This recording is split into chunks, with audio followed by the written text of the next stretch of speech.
श्याम को तसल्ली देते हुए कहा कि वह उस लड़की का हुलिया बताएं। श्याम ने उस लड़की की विशेषताओं को बताना शुरू किया। राम, जो चित्रकारी में माहिर था, उसके बताए हुलिये के आधार पर लड़की की तस्वीर बनाने लगा। जब तस्वीर तैयार हो गई तो श्याम ने कहा, इस तस्वीर में केवल 2 कमियां रह गई हैं।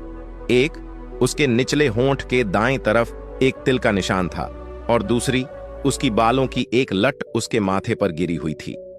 राम ने यह दोनों बातें बना दी और जब श्याम ने देखा तो उसने कहा, अब यह उसी लड़की की तस्वीर है। राम ने अपने दोस्त से वादा किया कि जब तक वह इस लड़की का पता नहीं लगा लेगा, वह चैन से नहीं बैठेगा। अगले दिन राम ने अपने घर से विदा ली और गांव-गांव, बस्ती-बस्ती उस सुंदर लड़की की तलाश शुरू कर दी। उसने हर वह जगह तलाश की जहां उस लड़की के मिलने की उम्मीद थी, लेकिन उसका कुछ पता नहीं चला।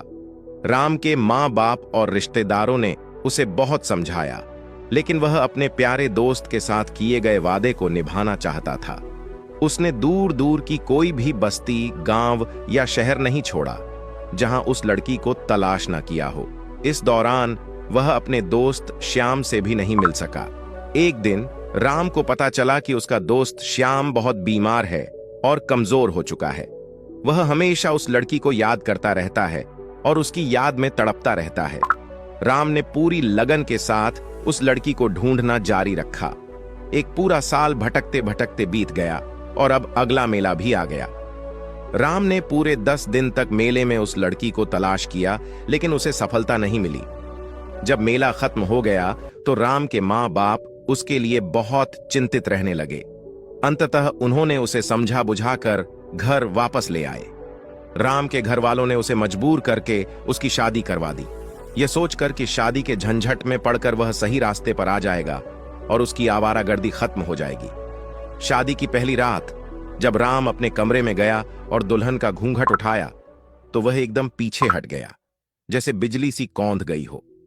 राम की हैरानी की सीमा न रही जब उसने अपनी दुल्हन के रूप में उसी सुंदर लड़की को पाया जिसे वह 1.25 साल से तलाश कर रहा था। राम की हालत देखकर दुल्हन ने कहा, आप मुझे देखते ही परेशान हो गए, क्या मुझसे कोई गलती हो गई है? राम ने बड़ी मुश्किल से अपने आप को संभालते हुए उस लड़की से पूछा, तुम क्या मेरी एक बात मानोगी? दुल्हन बोली, मैं आपका हर आदेश मानूंगी। राम ने कहा, नहीं, तुम्हें हर हाल में मेरी बात माननी होगी, नहीं तो एक मासूम इंसान की जान चली जाएगी और मैं यह सदमा बर्दाश्त नहीं कर सकूंगा। इस पर दुल्हन बोली, मैं इतनी निर्दयी नहीं हूं, आप बताइए कि मुझे क्या करना है, मैं आपके आदेश का पालन करूंगी। राम ने श्याम की सारी प्रेम कहानी अपनी दुल्हन को सुनाई कि किस तरह वह उसके प्रेम में पड़कर अपनी जान न्योछावर करने को तैयार बैठा है, और फिर श्याम से किए गए अपने वादे का भी जिक्र किया। उसने श्याम की खराब तबीयत के बारे में बताया और कहा, अपने जान से प्यारे दोस्त की जिंदगी बचाने के लिए मैं तुम्हें इस बंधन से मुक्त करता हूं, तुम श्याम से शादी कर लो। दुल्हन ने कहा, मैं आपका आदेश पूरा करूंगी। राम बोला, तुम अभी श्याम के घर चली जाओ, और घोड़ा मंगवाया। उसी रात दुल्हन अकेली ही श्याम के गांव की तरफ रवाना हो गई। श्याम पास के ही एक गांव में रहता था। दुल्हन रात के समय सफर करती रही। रास्ते में एक सुनसान जगह से गुजरते हुए अचानक 2 राहगीर उसके सामने खड़े हो गए। जब राहगीर नजदीक पहुंचे तो यह देखकर दंग रह गए कि दुल्हन के रूप में इतनी सुंदर लड़की कीमती कपड़ों और जेवरों से लदी हुई अकेले सफर कर रही थी। उन्होंने उसे पकड़कर अपने सरदार के पास ले जाने का निर्णय लिया। लड़की ने इस पर किसी भी किस्म की कोई हिचकिचाहट नहीं दिखाई।